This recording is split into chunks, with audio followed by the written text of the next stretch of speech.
자, 사람들이 예수님께 대한 오해가 몇 가지 있을 수 있는데 그 중에 한 가지는 이겁니다. 예수님은 아주 청렴결백하시기 때문에, 그것까지는 오해가 아니에요. 맞지요? 하지만 청렴결백하시기 때문에 예수님은 돈에 대한 설교는 안 하셨을 것이다. 이제 그 부분은 이제 오해예요. 청렴결백하다는 말이 돈에 관심이 없다 그런 뜻이 아니에요. 돈이 뭔지를 모른다 그런 게 아니죠. 돈의 중요성을 모른다 그런 뜻이 아니죠. 돈이 얼마나 중요한지 알고요, 돈이 뭔지 다 알지만 돈을 대하는 태도나 자세, 그 부분이 정말 깨끗하고 청렴하다는 것이지, 돈 자체의 가치를 모른다, 바보다 이런 뜻이 아니라고 하는 거죠. 그래서 성경에 보게 되면 예수님은 대부분의 설교를 이제 비유로 말씀하셨는데, 예수님의 비유를 연구해 보면요, 그 중에서 3분의 2은 다 돈 얘기세요. 돈 얘기가 3분의 2일이나 되는 거예요. 그 유명한 달란트 비유, 즉 한 달란트, 달란트가 돈의 화폐, 돈 얘기잖아요. 포도원 품꾼의 비유, 월급 받는 거, 다 이런 얘기세요. 1만 달란트의 빚진 자 비유, 다 돈 얘기고요. 어리석은 부자의 이야기, 돈 많은 부자로 살다가 지옥 가는 그런 이야기, 다 돈 얘기. 300데나리온 깨는 옥합 이야기, 다 돈 얘기시거든요. 특별히 마태복음 6장에는 비유가 아니고 정확하게 돈에 대한 이야기를 이렇게 하세요. 보물을 땅에 쌓아두지 말아라. 땅에는 좀과 동록과 도적이 구멍을 뚫지만, 그렇게 못하는 진짜 재물, 진짜 보물 하늘에 쌓아라. 그러면서 내 물질, 돈 있는 곳에 마음도 있다. 예수님은 돈 설교를 의외로 아주 많이 하셨어요. 왜 그런가 하면 인간에게 돈이 얼마나 중요해요, 그 부분에 대한 설명을 해주셔야 되니까 안 하실 수가 없는 거죠. 특별히 마태복음 23장, 자, 마태복음 23장이에요. 한번 댁에 들어가서 읽어보시면 아마 이제 도전이 되실 거예요. 그 마태복음 23장에서는 예수님께서 그동안의 그 율법주의, 형식 위주주, 기득권자, 끊임없이 예수님을 마찰하고 반대했던 바리새인 서기관들에 대해서 작심하시고 책망하시는 장면이 나오세요. 그동안은 늘 피하셨어요. 안 싸우시고 그냥 도망가시고 피하셨는데, 그 마태복음 23장에서는요 그들의 교만, 위선, 형식, 이 부분을 아주 뚜껑을 열어서 정확하게 책망하시는 장면이 이제 이렇게 나와요. 화 있을진저 외식하는 서기관들과 바리새인들이여. 이 말씀이 7번이나 나와요. 그래서 화 있을진저 외식하는 서기관과 바리새인들이여, 그 이유를 쭉 하시고, 또 다른 주제로 화 있을진저 외식하는 서기관 또 쭉 나가다가 또 화 있을진저 7번 하거든요. 그런데 화 있을진저라는 번역이 아주 참 기가 막힌 그 시적 번역이에요. 영어로는 그렇게 되어 있어요. Woe to you, woe to you, woe, 저주, 벌, 고통, 이런 거예요. woe to you, 너에게. 여러분, 영어에서 동사가 앞에 나오게 되면 명령형인 거 아시잖아요. 그러니까 woe to you, 이 얘기는요, 화 있을진저 이렇게 번역하니까 시로 이제 잘못 이해했는데, 정확한 지역은 이거예요. 화가 있으라, 저주받을지어다. woe to you, woe가 너에게 있기를, 이런 뜻이거든요. 저주가 너희들에게 있을지어다, 이런 거예요. 그러면서 이제 그 당대에 그 외식하던 서기관 바리새인들의 책망을 이렇게 하세요. 회칠한 무덤들이요. 네. 무덤을 겉에서 볼 때 깨끗해도요, 무덤 안에는 썩고 벌레, 온 몸이 그냥 썩어 나가는 냄새, 얼마나 더러워요. 그러니까 바리새인들 모습 속에는 죄악으로 가득 찼는데 겉에만 번지르 형식 위식, 그러니까 화했을진저 이렇게 얘기하면서 이제 쭉 말씀하시다가 한 부분은 이렇게 말씀하셨어요. 화했을진저 외식하는 서기관들과 바리새인들이여, 저주받아라, 오투유 하신 다음에 이렇게 말씀하셨어요. 너희가 박하와 회향과 근처의 11조는 드리되. 11조 얼마나 잘 드리는지요. 박하와 회향은 당시에 쓰던 조미료예요. 조미료까지도 딱 따져가지고 11조 정확히 드렸고요. 근체의 11조, 근체는 채소를 말하는 거예요. 채소까지 11조를 딱 계산하고 드렸으니까 얼마나 믿으면 좋겠어요. 근데 예수님은 그걸 보시면서 믿음이 좋은 것이 아니고 오우 투유 저주받아라 그랬어요. 왜요? 이렇게 했어요. 박하와 회향과 근체 11조는 드리지만 율법에 더 중요한 거, 정의와 긍휼과 믿음은 버렸도다. 그러니까 오우 투유 저주받아라 이렇게 하셨거든요. 그러면 그 다음 문장이 너희들이 정말 중요한 율법 말씀에서 정의와 긍휼은 믿음 빼버리고 11조 한다고? 그게 무슨 소용이냐? 11조 집어쳐, 믿음을 지켜, 이래야 문맥이 맞는 거예요. 그런데 예수님은 그 순간에 이렇게 말씀하셨어요. 그러나 이것도 행하고, 이것이 뭐예요? 정의와 긍휼과 믿음도 지켜야 되지만 저것도 버리지 말아야 할 11조는 그래도 해야 된다. 11조가 뭐길래 주님께서 이렇게 극단적인 책망하시는 가운데도 인정하시고 그래도 이거는 해라 그러셨을까요 도대체? 자, 그러면 도대체 11조의 영성은 무엇이겠습니까? 여러 가지로 설명할 수 있지만 첫째는 뭔가 하면 하나님의 축복에 대한, 하나님이 정말 우리를 축복하셨습니다 라고 믿으면 그 축복에 대한 당연한 응답, 바로 이것이 11조로 나타나더라, 그런 말씀을 하고 있는 거예요. 여러분들은 하나님하고 생각하면 어떤 생각이 드세요? 하나님 그러면 무섭습니까? 하나님 그러면 군림하시고 우리를 못 살게 구시는 그런 분으로 느껴지세요? 근데 성경은 하나님을 처음 소개할 때 이렇게 저희들에게 소개를 했어요. 창세기 1장에 보니까 그분은 어떤 하나님이시냐? 정말로 우리가 잘 되기를 원하시는 분. 그래서 하나님이 그들에게 복을 주시며 하나님이 그들에게 이르시되 생육하고 번성하여, 생육하고 정말 번성하여 땅에 충만하고 땅을 정말 다 정복하고 바다의 물고기와 하늘의 새와 땅에 움직이는 모든 생물을 다스리라. 그러니까 하나님은 우리를 축복하시기를 원하시는 하나님이신 것을 분명히 깨달아서, 그래서 믿음으로 살다 보니까 정말 그 은혜가 느껴지는 거예요. 정말 모든 것이 나의 나된 것은 주님의 은혜고, 내가 건강하게 살아갈 수 있는 거, 가정을 꾸밀 수 있는 거, 이렇게 열심히 일할 수 있는 직장을 주신 거, 일터를 생각해 보니까 모든 것이 하나님의 은혜라는 거죠. 우리가 늘 부르는 찬양 가운데 그런 찬양, 얼마나 많은 분들이 정말 믿음으로 고백합니까? 이런 찬양이 있잖아요.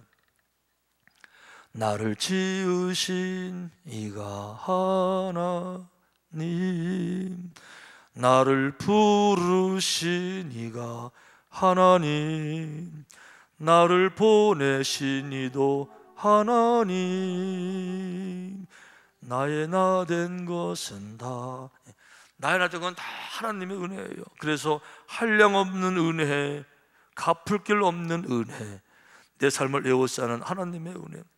우리 이런 얘기 서로 하죠. 간증할 때마다, 한 해 마칠 때마다 정말 믿음으로 고백했지요. 정말 모든 것이 잊어보니까 하나님의 은혜입니다. 그러니까 은혜를 받은 사람들이 나도 모르게 감사하니까 그냥 기쁨으로 드리는 것, 이게 바로 11조라는 거예요. 근데 우리의 그 문제는 뭔가 하면, 은혜를 생각할 때는 참 많은 은혜를 받은 것 같은데 11조를 얘기하려고 그러면 갑자기 받은 은혜가 다 사라져요. 기억에서 없어져 버려요. 은혜를 못 받은 거, 은혜하고 전혀 관계없는 것처럼 딱 생각이 떠올라요. 그래서 성경에서 뭐라고 말하는가 하면 내 영혼아 여호와를 송축하며 그의 모든 은혜를 잊지 말지어다. 아멘. 그분의 은혜를 잊지 말지어다.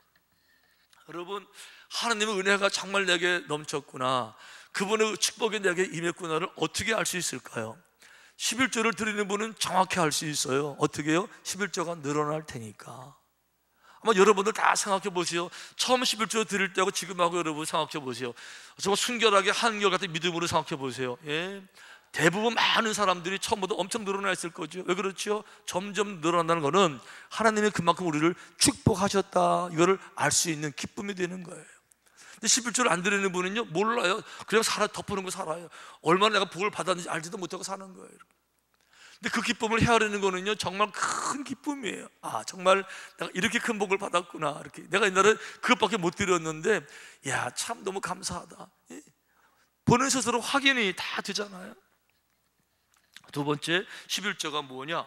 11조는 여러분 10의 2를 드리는 것이 아니고 10의 10을 다 드리는 게 여러분 11조예요 11조라 그러니까 꼭 10분의 1은 하나님의 것, 10분의 5는 내 것, 그거 아니에요. 그거 아니고요, 영적으로 보게 되면 11조의 정신은 단순하게 10분의 1이 아니라 나의 모든 것은 다 하나님의 것입니다 를 고백하는 거예요. 예를 들어 말하면 물질뿐만 아니고 내 인생도 하나님의 것입니다. 내 건강도 모든 것은 하나님의 것입니다. 내 능력도 재능도 우리의 모든 가정도 자녀들도 가족들도 모두가 다 하나님의 것입니다를 인정하는 거예요. 내 물질도 모든 것은 다 하나님의 것입니다. 하나님은요, 아세요. 다 아시는데 하나님은 그 믿음을 보기를 원하는데, 그래 네 전부가 다 내 거라고 다 바쳐. 하나님은 뭐가 물질이 필요하세요? 그럴 필요가 없으시거든요. 그러니까 그런 고백을 가진 사람들에게 정말 내 모든 것은 주님의 것입니다를 인정하는 사람들에게 다 바치지 말고 10의 2를 상징으로 드림으로써 그 믿음을 고백하시게 하시는 거죠. 그렇기 때문에 10의 1은 여러분, 10의 1은 10분의 1이 아니라 내 모든 것은 다 주님의 것입니다. 이 믿음의 고백으로 10의 1만 주님께 드리게 되는 거예요. 예수님은 우리를 구원하시기 위해서 십자가에서 당신의 핏값을 주시고 생명을 바쳐서 우리를 구원해 주셨잖아요. 성경은 이렇게 말해요. 주님은 우리를 핏값으로 사하셨다, 사신 바 됐다. 우리를 사하셨다는 거죠. 우리를 사셨으니까 우리가 내 것이 아니라 우리는 주님의 것, 소유권으로 말하고 우리 모두가 다 주님의, 10의 1이 아니고 모든 것은 다 주님의 것이라고, 온전하게 주님의 것이라고 하는 거죠. 주님의 것이지만 주님이 다 내라는 것이 아니고 그 믿음을 고백하게 하기 위해서. 그래서 이제 11조는 여러분, 이것이 헌금의 행위가 아니라 신학적으로 보면 신앙 고백적 행위예요. 우리의 신앙을 하나님께 고백하는 거지, 단순하게 구제하듯이 돈 쓰는 이런 차원이 아니라 신앙은 고백으로 하나님께 드리는 거죠. 그래서 하나님 바라보실 때는 이런 믿음을 가지고 11조를 드리는 백성들, 하나님이 얼마나 귀한지, 얼마나 정말 소중한지. 왜냐하면 믿음이 다 똑같은 믿음이 아니잖아요. 입술로만 하는 믿음이 있고, 감사가 다 똑같은 감사가 아니잖아요. 어떤 사람은 정말 감사한 게 많은데도 지나가는 말로 감사해요 슥 지나가는 분도 계시고, 어떤 분은 작은 정성을 표해서 정말 감사를 설명해 보려고 뭐 카드도 쓰고 하여간 그 전하는 그 중심이 있잖아요. 그러니까 정말로 내 모든 것은 하나님의 것입니다. 이걸 표현하는 성도들이 얼마나 귀한지 그분들에게 이렇게 축복의 11조 약속을 해 주신 거죠. 만군의 여호와가 이르노라, 너희의 온전한 11조를 창고에 드려. 온전한 11조예요. 온전하게. 조금 하면서 말만 겉으로 11조, 누가 볼 때 11조 주보에 11조 하는 것처럼 그거 다 위선, 거짓, 그거 아니고 온전한 11조를 창고에 들여서 나의 집에 양식이 있게 하고 그곳으로 나를 시험하여 내가 하늘문을 열고 너희에게 복을 쌓을 것이 없도록 붓지 아니하나 보라. 하나님 이렇게 말씀하셨어요. 만군의 여호와가 이르노라.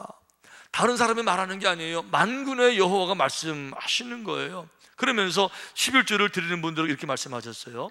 만군의 여호와가 이르노라, 내가 너희를 위하여 메뚜기를 금하여 너희 토지 소산을 먹어 없애지 못하게. 메뚜기를 금하는데, 메뚜기 황충을 금하시는데요, 예를 들어 말하면 모든 병충해 뿐만 병을 다 금해 주신다는 거죠. 뿐만 아니고 너희 밭에 포도나무 열매가 기한 전에 떨어지지 않게, 포도나무 열매가 기한 전에 안 떨어진대요. 태풍, 홍수 뭐 이런 거 다 삶 속에서 내우 위한을 막아주셔서, 그래서 이렇게 고통당하지 않게, 그리고 너희 땅이 아름다워짐으로 모든 이방인들이 너희를 복되다고 정말 할 것이야. 만군의 여호와가 이르노라. 이게 여러분 11조의 축복의 약속인 줄로 믿습니다. 하나님 바라보실 때 얼마나 귀하게, 정말 진짜 믿음을, 내 모든 생명은 다 하나님께 있습니다를 정말 믿는 믿음이에요. 북한의 공산당원들이 반드시 해야 될 한 가지는 어딜 가든지 김일성 배지를 달고 다녀야 돼요. 김일성 얼굴 있는 거, 이렇게 배지. 해외에도 이제 북한 사람들 많이 나가죠. 공관도 있고 뭐 자기들 식당도 많이 이제 나가 살잖아. 유학도 가잖아요.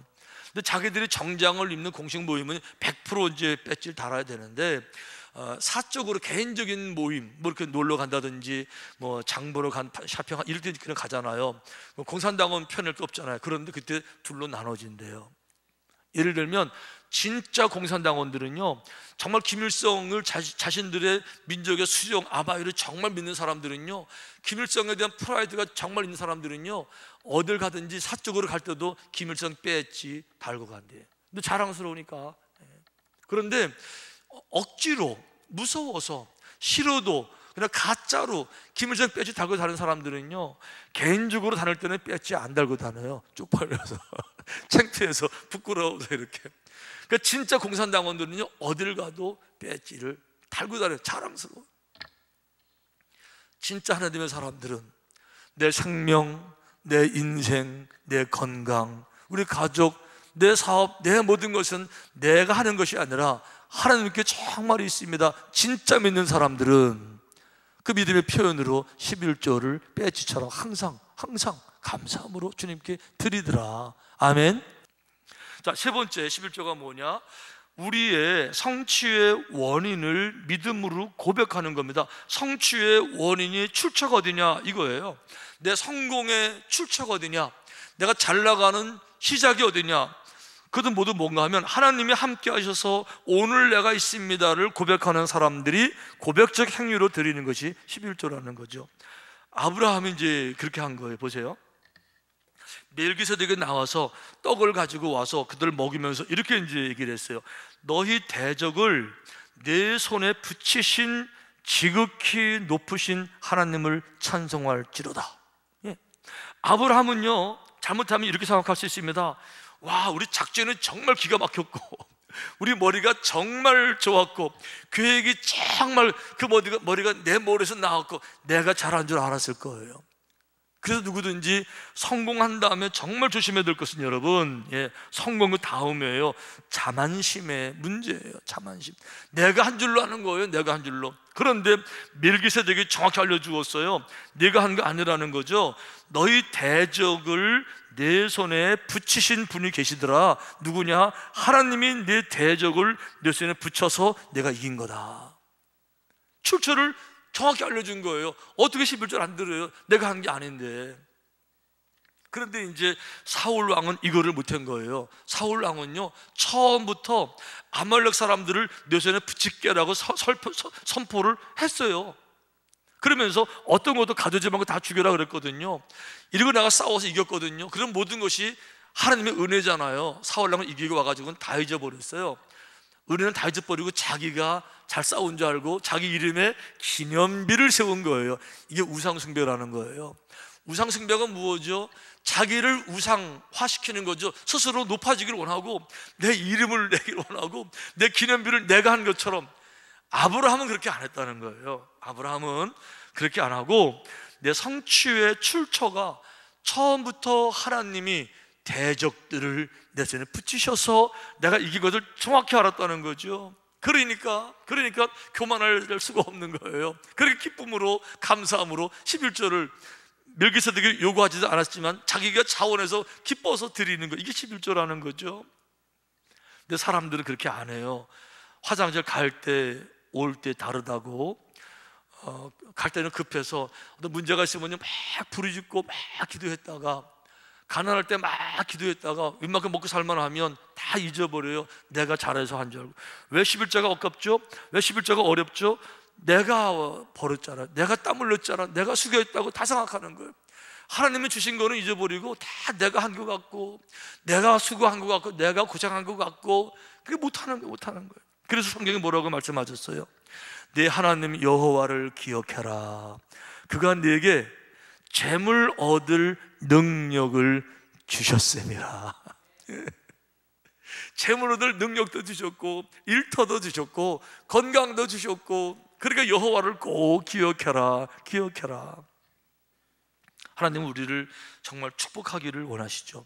생육하고 번성하기를 원하시고 정말 저희가 잘 되길 원하시는데 어떤 사람들을 축복하시겠어요? 여러분들도 아시죠? 누가 여러분들에게 맨날 말로만 고마워요 그런 사람 아시잖아요. 그런 사람에 대해서 마지막까지 성실하게 마음껏 쏟아부어 주시겠어요? 사람들도 중심을 본다는 말은 이제 무슨 뜻이겠어요? 그렇기 때문에 우리들이 인생은 짧은데, 저는 특별히 그런 분들에게 이렇게 한번 도전해 드리고 싶어요. 우리 교회가 감사한 거는, 우리 교회 부흥되는 이유, 우리 교회는 이미 많은 분들이 11조 주워보세요. 날마다 얼마나 많아요, 이렇게. 근데 이런 분들에게 좀 도전해 드리고 싶어요. 하나님을 믿는데 믿음이 잘 안 자라는 것 같은 이런 느낌을 받는 분들, 그리고 생활이 정말 어려운 분들, 자기 삶 속에 정말 불만족스러운 분들, 그런 분들은 성경 말씀이 약속해 주시는 부자 말을 믿지 말고 하나님 말씀을 정말 붙잡고 이렇게 한 믿음으로 도전해 보면 참 좋을 것 같아요. 여러분, 사람이 그래요. 사람의 인격이라는, 감정의 폭이라는 게 기쁠 때 있고 슬플 때가 요 정도 왔다 갔다 하는 건 정상이에요. 기쁠 때보다 더 올라가는 거는 조증, 슬플 때보다 더 내려가는 게 이게 조울증이죠. 조울증, 이렇게 조울증인데, 조울증 말고요, 기쁠 때보다 정신적인 그 병상, 조증이 아니고 정상적 감정에서 조금 더 기쁜데, 그냥 기쁨이 아니라 저 내면에서 우러나오는 정말 기뻐하는 기쁨. 이건 언제 가능한가 하면, 내 마음속에 계신 성령님께서 내가 올바른 길을 갈 때 성령님이 막 기뻐하셔서 이 기쁨에, 성령님의 기쁨이 내 마음으로 이어지고 내 영성으로 느껴질 때 이상하게 내가 막 날아갈 것 같은 이런 기쁨, 이게 성령님의 기쁨이라는 거잖아요.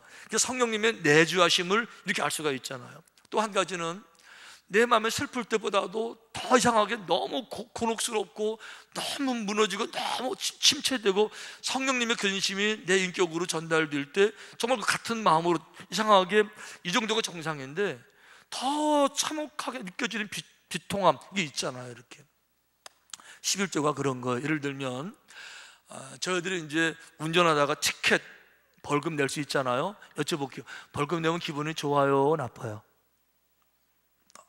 기분 좋아요? 벌금 내면 행복해해요? 저 한국 처음 와가, 요즘은 잘 그렇게 안 하는데 한국 와서 처음 와가지고는 티켓 몇 개 먹었었어요. 우리 교회에서 연세대학교 가다 보니까 거기 이렇게 있더라고. 이렇게 내비게이션이 제가 말을 잘못해줬어요 그때. 저는 잘 이렇게 말하더라고요. 여기는 60km 구간이니까 스피드를 줄이세요. 뭐 이러면 제가 금방 알잖아요. 이렇게 안 하고 여기는 60km 이렇게 주행입니다. 딱까지 하더라고요. 그건 누가 몰라 알지요. 알고 그냥 지나간 거예요. 경고를 못 알아듣고 이렇게 처음이니까. 티켓을 먹었는데 티켓 내는데요. 속상하더라고요. 3만 원 벌금 이렇게. 티켓 먹으면서 여러분 기분 좋지 않아요? 돈 내면서 안 기분 좋아요? 세금 내면서 행복해 하세요? 당연히 내야 될 거지만 많이 내면서 좀 아깝죠. 11조는 달라요. 누군가가 예수님 처음 믿으면서 갈등하면서 정말 진짜 내가 진짜 믿음을 갖기 원합니다. 내가 진짜 버릴 거 버리고 자를 거 자르고 결단. 주님, 내가 정말 삶 속에서 가장 쉬운 거 11조 결단합니다 하고 11조 헌금을 드리는 그날, 그분이 기쁠까요, 슬플까요? 금방 답 나오죠. 이상하게 11조 처음 하는 날은요, 가슴이 내가 기쁜 것이 아니고 내 마음에 성령님이 기뻐하시는 게 내게 느껴져서 기쁨이 막 갑절돼가지고요 귀에 오는데요, 막 빨리 뛰어가고 싶고요, 날아갈 것 싶고. 이런 경험 해보세요. 손 들어보세요. 얼마나 이제 사방 다 하는 거예요. 희한하죠? 왜 헌금하면서 기쁠까? 왜 이렇게 날아갈 것 같을까? 헌금하면서 왜 이렇게 주님이 기뻐하시는 일, 그리고 진정한 축복의 세계에 정말 주의 백성이 되는, 정말 하나님 백성이, 천국 백성이 되는 증표 다 맞물려서 우리 마음에 기쁨인 감정이 넘치는 거예요. 아멘. 오늘 아직까지 1월 달인데 우리 정말 은혜를 은혜되게, 모든 것은 다 주님의 은혜입니다. 나를 지으신 이가 하나님, 나를 부으신 이가 하나님, 나를 보내신 이도 하나님, 나의 나된 것은 다 주님의 은혜입니다. 그렇다 그러면 어떻게 우리들이 해야 되겠습니까? 어떤 믿음을 가져야 되고, 언제까지 미루고, 인생은 짧은데 언제부터 한번 본격적으로 예수님 믿어보시겠어요? 언제부터 본격적으로 스스로 인격적인 삶을 살아보시겠습니까? 우리 그렇게 할 수 없으니까, 너무 억울하니까, 안타까우니까 순수로 돌아가서, 말씀으로 돌아가서 우리의 믿음의 고백을 주님께, 나를 지으시는 하나님, 찬양으로 주님 앞에 결단하시면서 주님께 나아가십시다.